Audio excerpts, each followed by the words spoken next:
So welcome to the Musso and Frank Grill. This is our lovely restaurant, and we're very proud to have you guys here with us. Let's go on a little tour. So this room was built in 1934, and everything in this room is original from when it opened. So from the wood to the grill, which is kind of the highlight point of this whole restaurant. We are the Musso and Frank Grill. We're known for our steaks and chops. And this grill was built in 1934. We still cook on it. Probably my two favorite seats in the whole restaurant are right here. You get to watch the grill master at work, and at any one given time there could be 80 pieces of meat, steaks and chops and fish on the grill that he's working around, and it's really quite a show. So this is a main focal point for this dining room, being the fact that we are the Musso and Frank Grill. Off of our flat top here, a little known secret in LA is that Musso's has some of the best breakfast in town. And it's been cooked by Domingo Pule for 26 years now. And if you come, and between 11 a.m. and 3 we cook breakfast, and you can sit here and talk with Domingo. He's got some wonderful stories and the best flannel cakes and omelets in town. We've got the Charlie Chaplin booth. And this booth is Charlie Chaplin's booth because it's the only booth that has a window.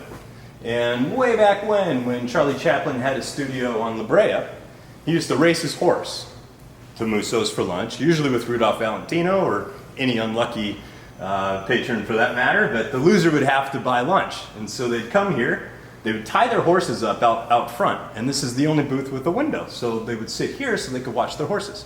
And that's how it turned into the Charlie Chaplin booth. So we're going to step into the new room. We call it the new room. It was built in 1955. 55 is new to Musso's. So come on in. The highlight of this room is, of course, our bar. And this bar was actually built in 1934 when we just were operating with a little cocktail room in the back of the Vogue Theater there from 1934 until 55. And when we were operating just that little cocktail room, this was the actual bar that was over there. And that's where those literary giants, the F. Scott Fitzgeralds, the William Soroyans, they would all go and hang out there.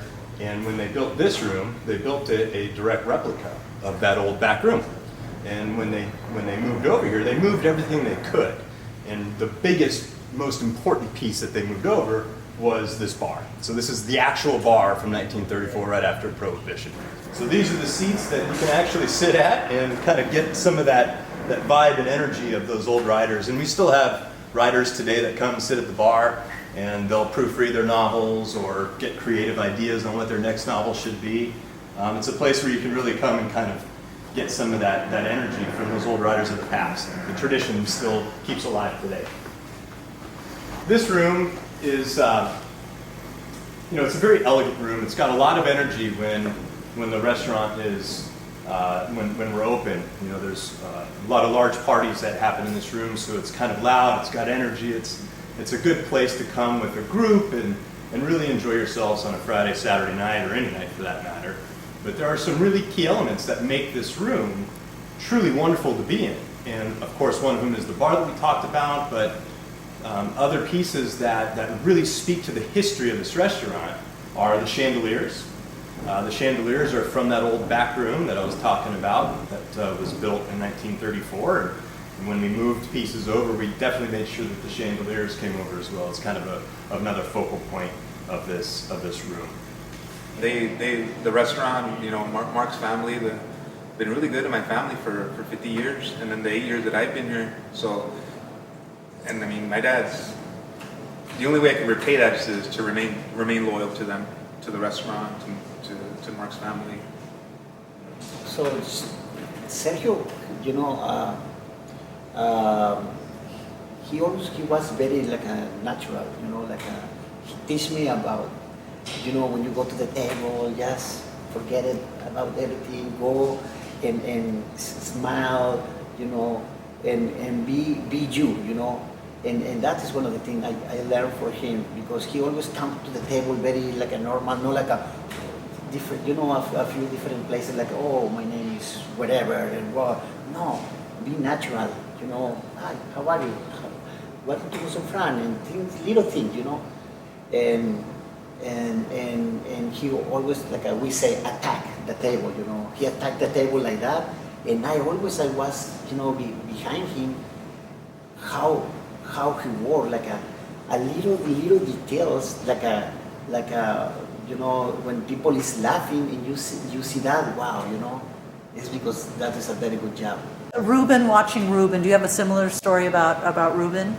Very. A little like a, you know, like He seems- it's like a, you know, like a, people respect him a lot. You Yeah. know? But hey, He's.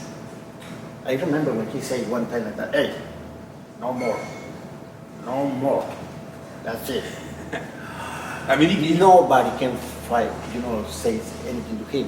When he said, no, no more. You know what? Don't come back. You drink like that. Like that. And the guys respect him. And they, you know, when once in a while a guy, you know, like drinks a little, you know, more.